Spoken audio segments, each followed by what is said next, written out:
Golden West, Season 1, Episode 7. 3 giants, much bigger than Atham, ran down from the north end of town, clearly headed for them. With no one else in the open plain, there wasn't anyone else going to be heading toward. One held a massive flag high in the air, but Abigail couldn't make it out at first. The other 2 had clubs. She wanted to be afraid, but they didn't look like they meant them any harm. "Father, slow down." "What? They'll catch us for sure. Our best bet is to push the horse as hard as we dare and try and outrun them. The horse won't get tired. The giants will." "They just want to talk. Look, it's a white flag they're carrying." "White flag or not, I doubt they want to talk." "Really, look at them." He turned. "Yes, they're carrying weapons. We don't have any. Look at their faces." One of the giants waved his hand in the air. Even if they pushed the horse as hard as they could, the giants would still intercept them. They would never get away on their present course.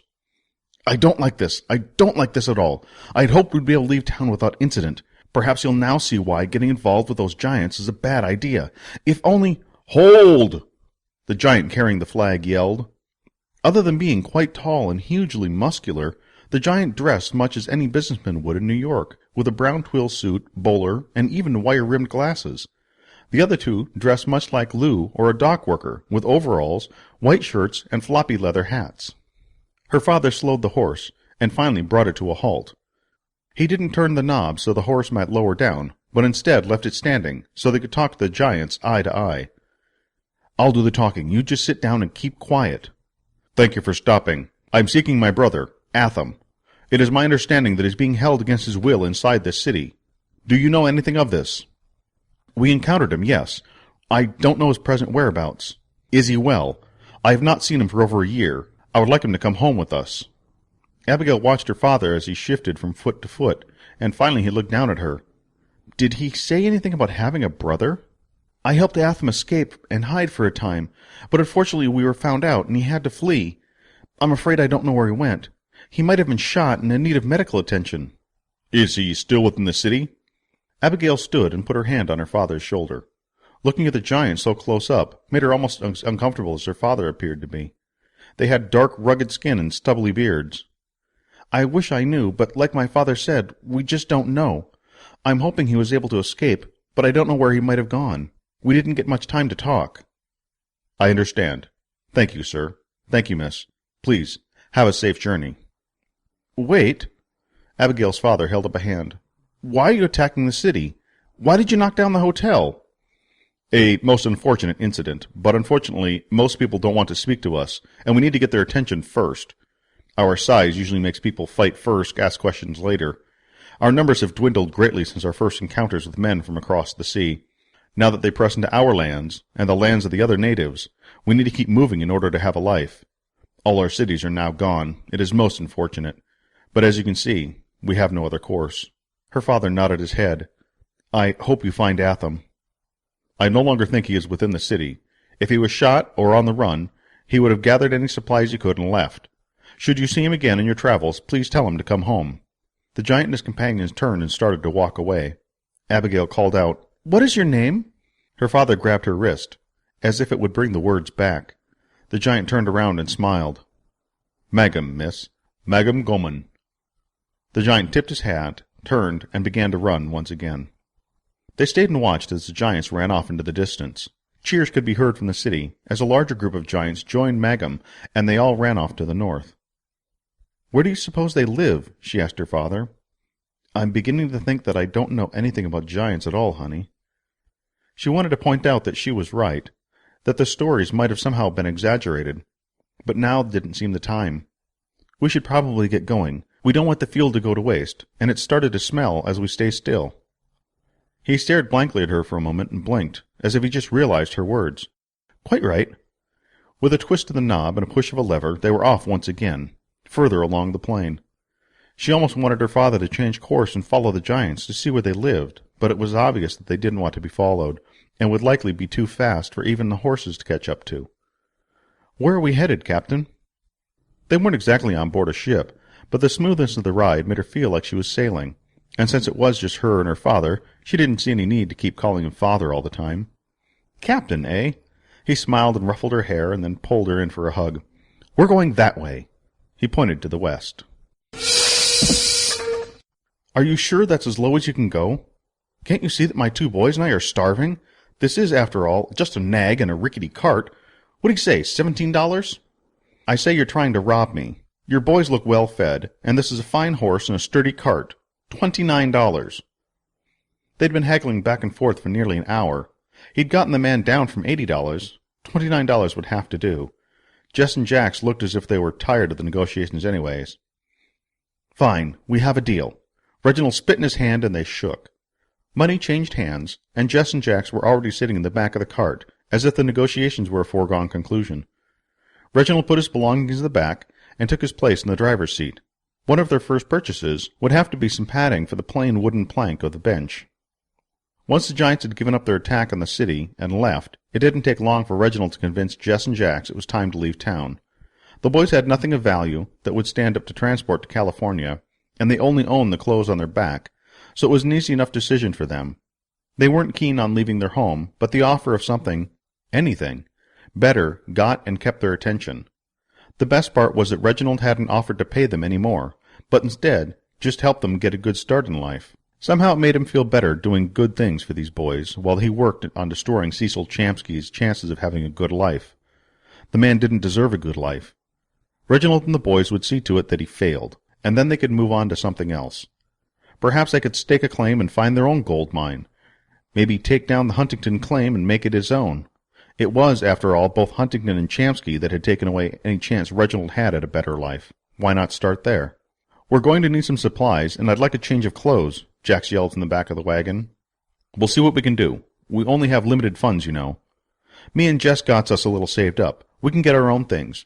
We'll meet you on the west end of town in an hour or 2. Reginald stopped the cart. Well, which will it be? An hour or 2? He turned around and looked in the back of the cart. The 2 boys were gone.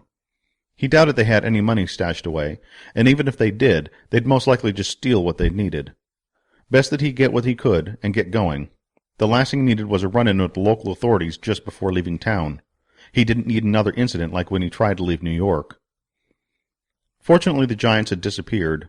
Workers were already repairing holes in the street and either patching holes in buildings or finishing knocking down ones that were no longer salvageable. The hotel the Champskys had stayed in was one of the unlucky.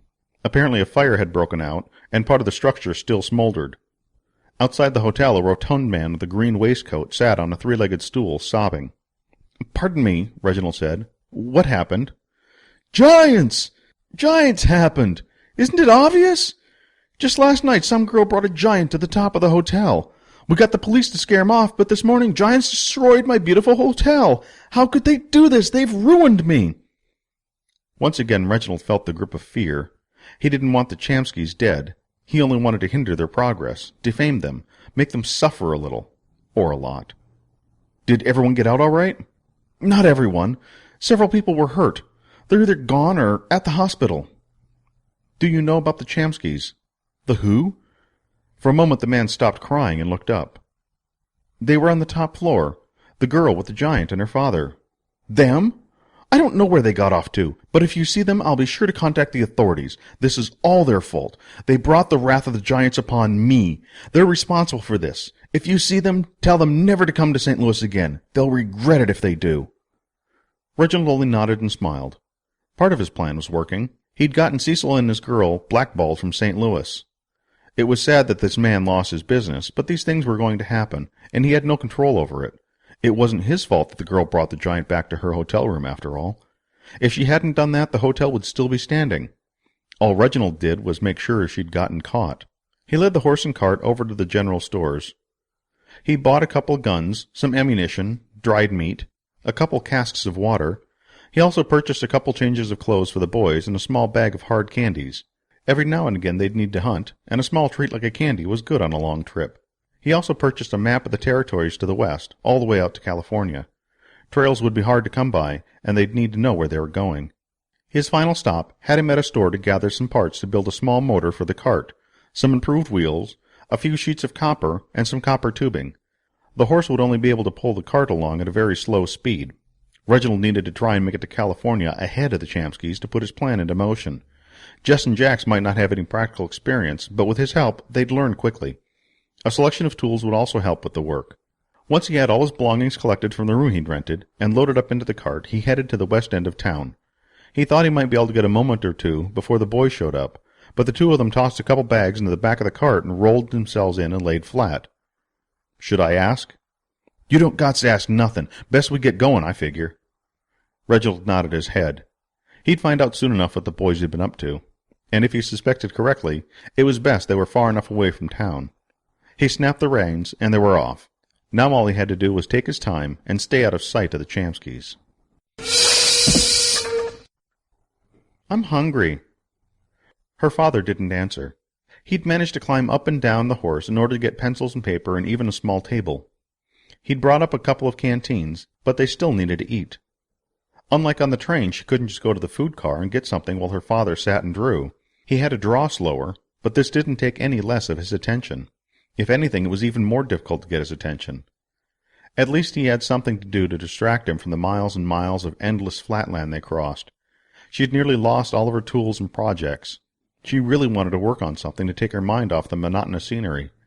The only excitement they'd had throughout the first day was seeing a coyote killing a rabbit and crossing out of the United States territory and into mostly unmapped areas.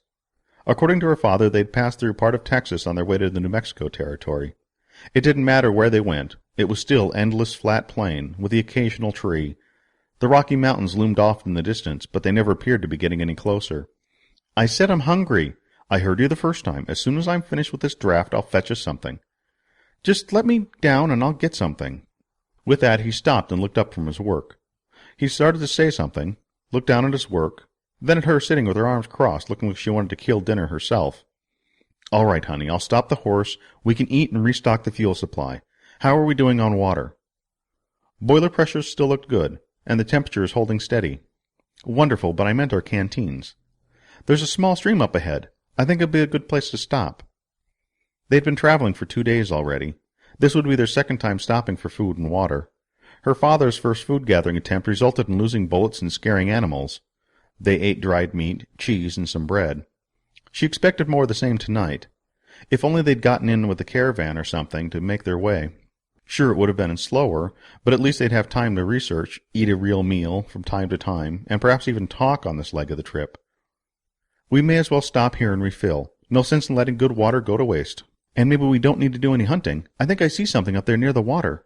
I think it's dead." The thing her father pointed to lay at least a mile away and looked huge.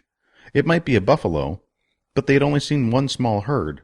Still, he turned the horse and started toward it. She didn't care what they found. She wanted to get out a knife and start carving into it. She needed fresh meat. As long as it hadn't been dead too long, they could still salvage some of the meat. She already knew where the pan was to cook it in. "I don't think it's a small animal. It looks too big."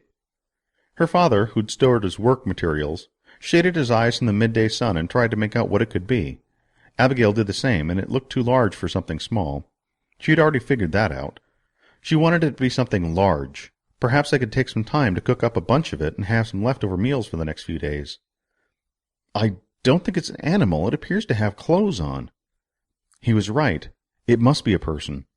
Abigail's thoughts went from being upset that she wasn't going to get fresh meat to, why is this person laying out in the open, to realizing that it might be a dead body. "We should stop here. What if this is a trap?" "Honey, we can clearly see for miles around that there isn't anything else. We're making far too much noise to surprise anyone. This thing didn't quiet down quite as much as I'd hoped, but if anyone were setting up a trap, we'd have seen them long before now. Let's just get over there and see if we can figure out what happened. Maybe this person needs help." The person in question grew much bigger. Her father then started to slow the horse down. "Why are you slowing down?" "It's a giant." "I think we should just keep going." Abigail was far too hungry not to stop. Giant or no, they were going to see what had happened to this person, and then have some dinner. It bothered her a little bit that they were near a dead body, but she still wanted to eat. Then she recognized the clothes and the body. Indeed, a giant had fallen by the stream. "Father, that's Atham! Hurry up!" Reluctantly, her father pushed the lever forward, and a moment later pulled it to a stop and lowered the horse down. She didn't wait for the platform to lower itself all the way to the ground before hopping off and running over to Atham. "Atham, wake up! It's me, Abigail!" The giant's skin had gone pallid, his breathing slow and shallow. Blood stained the back of his shoulder. He'd gotten shot and ran from St. Louis. He must have run until he finally fell. Abigail started to work the giant's jacket off. "Father, we need to get some hot water. Get some from the boiler." She kept working until she had Atham's shoulder fully revealed. The wound looked bad, but not from the initial gunshot. It had gotten infected. Her father arrived at her side with a pan full of hot water. Abigail ripped off a piece of her skirt, dipped it in the water, and pressed it to the wound. Atham groaned and took a deep breath and then went silent once again. "You'll need to dig the bullet out if you expect your efforts to do any good," her father said. She wasn't a nurse. She'd never dug out a bullet. How could her father expect that of her? It was all she could do, just to put something on the wound. She wasn't going to start digging around to pull a bullet out. He handed her the knife. "It'll probably be in there pretty deep. Best stick your finger in first and see how deep it's gone. If we're lucky, it hit the shoulder blade, and we'll just need to pry it off the bone. If we're not so lucky, you may have to open the shoulder and get it out." There was nothing to say. She looked at her father and waited for him to offer to perform the task, but he just stood holding the pan of hot water. She pulled the rag away from the wound. Pus oozed. She hoped that was a good sign, but it made the thoughts of digging in there with her fingers all the more unbearable. "Go on. It's not going to get any better just looking at it." "Don't push me. I'm going to do it." She swept her ponytail over her shoulder, placed one hand on Atham, and put the other near the bullet hole. She touched it with her finger first. The heat from the wound and the smell made her want to gag. She had thought of how she wanted to cut up a dead animal, but now wondered if she would have been able to. Her finger pressed in slowly, and again Atham took a deep breath. She pushed harder, putting her weight into the task. Fluids oozed out around her finger. Again she gagged. Finally, on the third push, she felt something that didn't belong. "Hand me the knife. I think it's in the bone." Without a word, her father placed the knife, handle first, into her hand. She dared not look away from the wound, for fear she'd lose the bullet her finger touched, even though she'd need to pull it away to push the knife in.